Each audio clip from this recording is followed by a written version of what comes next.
आज का हमारा टॉपिक है कोशिका। तो जैसे आपका घर का निर्माण होता है तो ईंट मिलकर आपकी दीवार का निर्माण करती है और दीवार मिलकर आपका कमरे का निर्माण करती है और कमरा मिलकर आपके घर का निर्माण करता है। तो उसी प्रकार मानव शरीर का निर्माण भी कोशिका से होता है। तो कोशिका मिलकर आपके उत्तकों का निर्माण करेगी, उत्तक आपस में मिलकर अंग का निर्माण करेगी और अंग आपस में मिलकर अंग तंत्र का निर्माण करेगा और अंग तंत्र आपस में मिलकर आपके शरीर का निर्माण करेंगे। तो ये जीवों की सबसे सूक्ष्मतम इकाई होती है कोशिका। तो जो कोशिका शब्द है जो लैटिन भाषा के साइटो शब्द से लिया गया है। तो कोशिका को अध्ययन को हम साइटोलॉजी कहते हैं।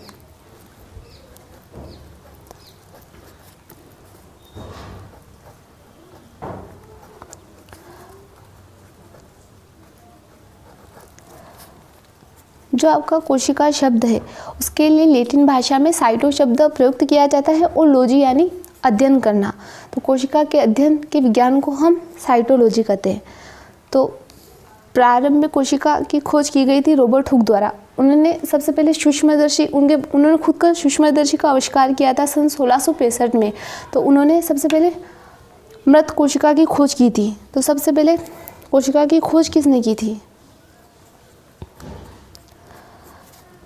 सन 1665 में रॉबर्ट हुक द्वारा स्वयं के निर्मित सूक्ष्मदर्शी द्वारा कोशिका की खोज की थी।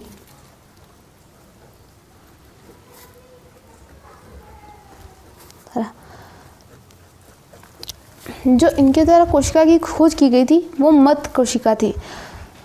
उसके बाद कई वैज्ञानिक आए, उनमें लीवनहोफ का नाम महत्वपूर्ण है क्योंकि उनके पास भी खुद का सूक्ष्मदर्शी था। तो उन्होंने सबसे पहले जीवित कोशिका की खोज की थी। उन्होंने माइकोप्लाज्मा की खोज की थी, जिसके कारण उन्होंने जीवाणु विज्ञान का जनक भी कहा जाता है। जो ल्यूवेनहॉक है, जो वैज्ञानिक ल्यूवेनहॉक है, उनके पास खुद का सूक्ष्मदर्शी था। इस कारण उन्होंने कई प्रकार के मतलब सूक्ष्म जीवों की खोज की थी। अब उनके पास सूक्ष्मदर्शी था तो उन्होंने बहुत सारे प्रोटोजोआ की खोज की। मलेरिया परजीवी प्रोटोजोआ की भी खोज ल्यूवेनहॉक ने की थी। और जो जीवित कोशिका है, सबसे छोटी कोशिका माइकोप्लाज्मा, उसकी खोज ल्यूवेनहॉक द्वारा की गई थी। तो ये इन्होंने जो कार्क की डब्बी में जो कोशिका की खोज की थी वो मृत कोशिका थी। तो उनके द्वारा मृत कोशिका की खोज की गई थी। तो उसके बाद आए थे सन 1767 में। उसके बाद जीवित कोशिका की खोज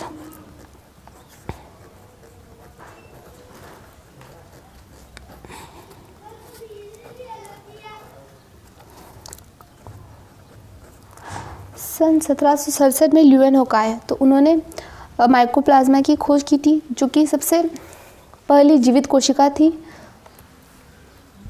इसी कारण इन्हें जीवाणु विज्ञान का जनक भी माना जाता है क्योंकि जो माइकोप्लाज्मा है वो पृथ्वी पर पाया जाने वाला सबसे सूक्ष्मतम जीवाणु है। उन्होंने इनके पास भी खुद का सूक्ष्मदर्शी था, इसलिए उन्होंने कई बैक्टीरिया की खोज की, कई प्रोटोजोआ की खोज की और इस कारण इन्हें जीवाणु विज्ञान का जनक भी माना जाता है और जीवित कोशिका की खोज करता जीवाणु विज्ञान का जनक।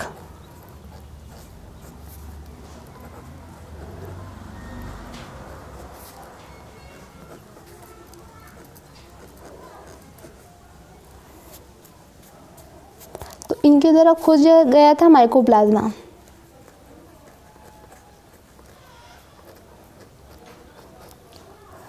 तो प्रारंभ में तो सिर्फ कोशिका की तो खोज हो गई।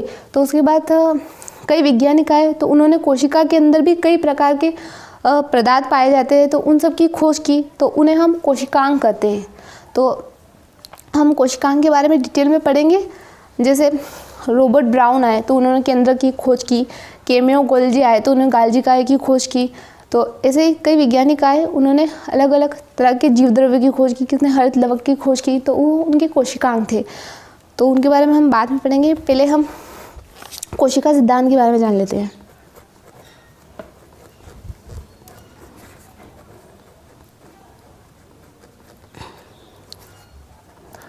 जो आपका ये कोशिका सिद्धांत है ये श्लीडेन तथा श्वान नामक वैज्ञानिक ने दिया था।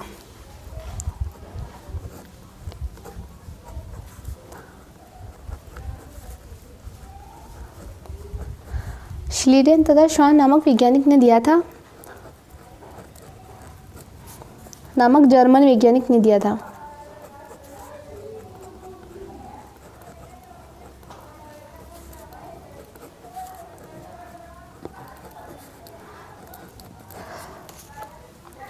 इनके अनुसार कि जितने भी पृथ्वी पे सारे जीव पाए जाते हैं वो किसी न किसी कोशिका से मिलकर बने हैं और कोशिका एक स्वतंत्र इकाई है। जो इनके 2-3 पॉइंट है जो मुख्य बातें लिखी गई थी, एक थी कि कोशिका सभी जीव, पृथ्वी पर पाए जाने वाले सभी जीव एक से अधिक कोशिका के मिलकर बने होते हैं।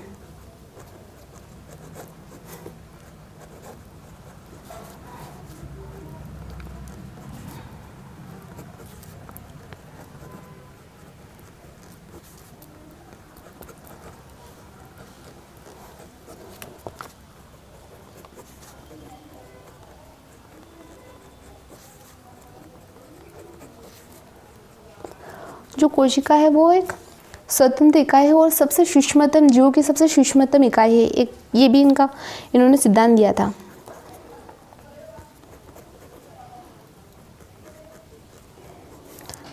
जीवों में पाई जाने वाली सबसे सूक्ष्मतम इकाई तथा स्वतंत्र इकाई है।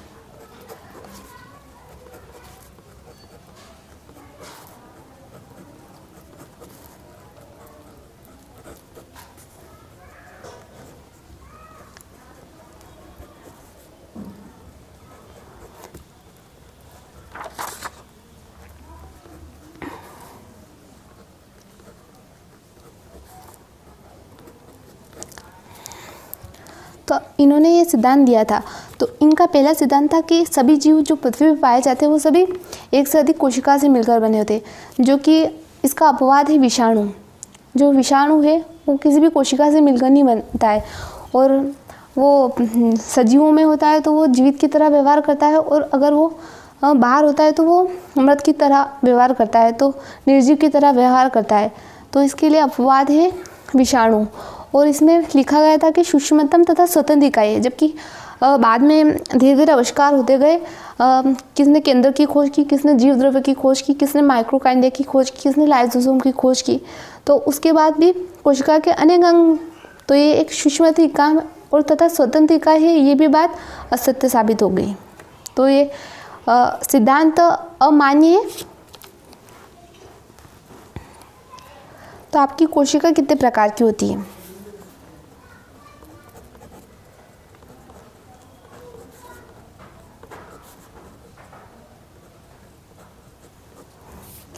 कोशिका के प्रकार, एक होती है प्रोकैरियोटिक कोशिका,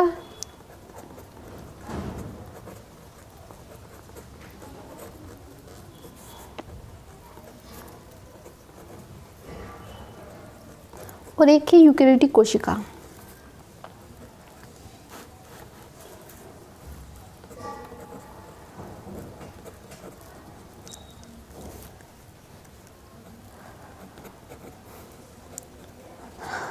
तो इसके जो प्रथम शब्द है प्रोक शब्द से मिलकर बना है। तो प्रोक का अर्थ है प्रारंभिक अवस्था। तो जीवन की प्रथम अवस्था में किस प्रकार की कोशिका पाई जाएगी? एक कोशिकीय जीव पाई जाएगी जीवन की प्रथम अवस्था में।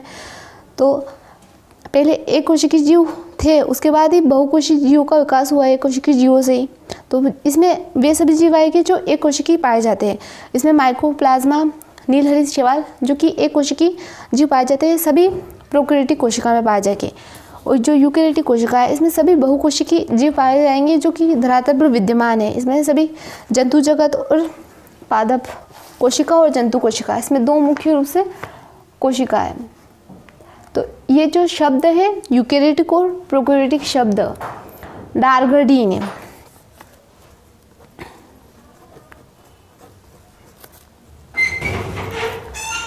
1957 में यूकेरियोटिक तथा प्रोकैरियोटिक शब्द दिया था।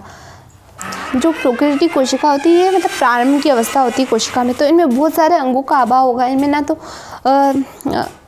कोशिका द्रव्य पाया जाएगा, ना जीव द्रव्य पाया जाएगा, ना केंद्रक पाया जाएगा, ना केंद्रक द्रव्य पाया जाएगा, ना तो इनमें लैंगिक जनन पाया जाएगा और ना ही पाया जाएगा। इनमें भी और इनमें कई डिफरेंट पाई जाएगी, क्योंकि प्रारंभिक अवस्था में जीवों में अंगों का इतना अधिक विकास नहीं होता है, तो उनमें अधिक अंग नहीं पाए जाएंगे। इसमें केंद्रक का अभाव होता है, राइबोसोम 70 इस प्रकार का होता है। तो अब हम इनके अंतर को देख लेते हैं।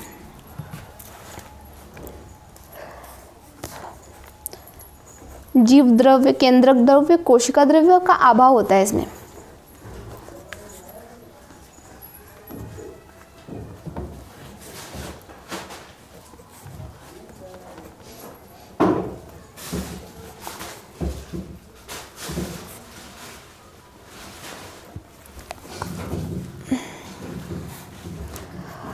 इनमें लैंगिक जनन नहीं पाया जाता। इनमें जनन मुख्य रूप से विखंडन या मुकुलन द्वारा पाया जाता है।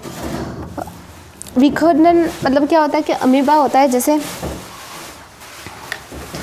अमीबा है तो वो ये अमीबा मान लो, तो इसके केंद्रक पाया जाता है। तो इनमें केंद्रक का विभाजन होता है, तो वो धीरे धीरे दो केंद्रकों को विभाजन हो जाएगा और ये स्वतंत्र रूप से अलग जीव का निर्माण कर लेगी। इसे हम विखंडन कहते हैं। जबकि समुद्र में पाए जाने वाला हाइड्रिया है मुकुलन, उसमें मुकुलन विधि पाई जाती है। तो उसमें क्या होता है कि जैसे हाइड्रिया है ऐसा कुछ,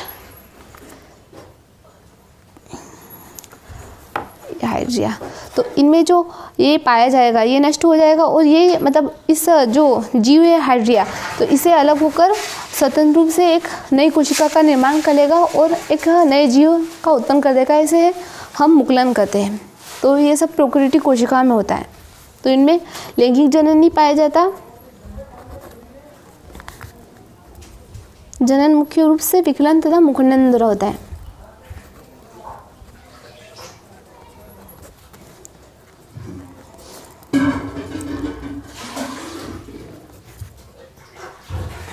मुकुलन द्वारा होता है। जो आपके यूकेरियोटिक कोशिका है, इसमें सभी जंतु जगत तथा पादप जगत पाए जाते हैं। तो इनमें सभी में जीव द्रव्य केंद्रक को कोशिका द्रव्य पाया जाएगा।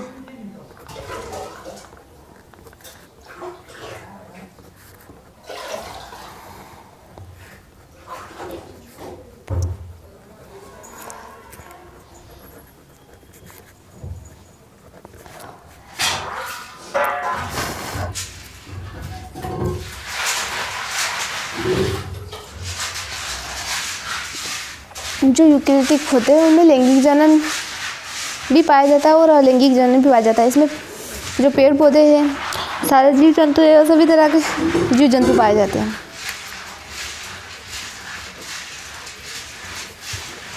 जो पेड़ पौधे होते हैं उनमें अलैंगिक जनन पाया जाता है। तो इनमें दोनों प्रकार का जनन पाया जाता है।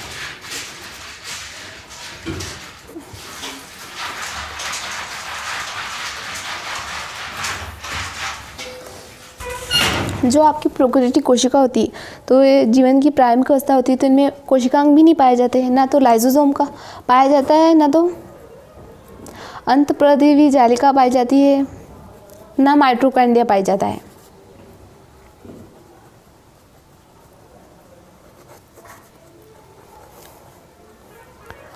और ना ही माइटोकॉन्ड्रिया पाया जाता है।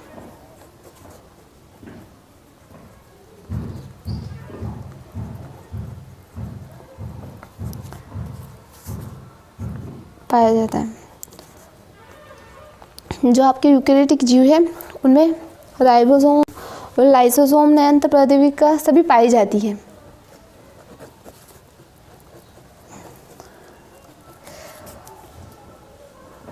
फोर्थ अंतर है, इनमें राइबोसोम 70S प्रकार का होता है। इनमें राइबोसोम 70S प्रकार का होता है।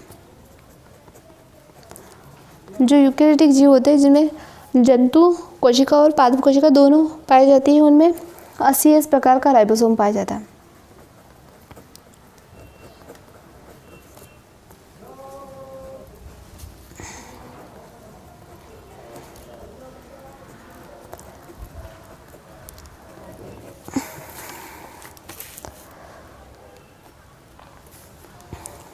तो आपकी जो प्रोकैरियोटिक कोशिका है उनमें कौन कौन से जीव आएंगे?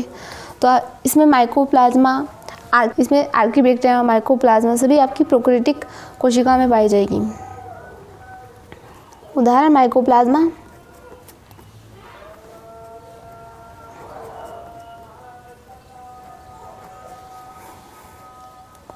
बैक्टीरिया, नीलहरी शैवाल।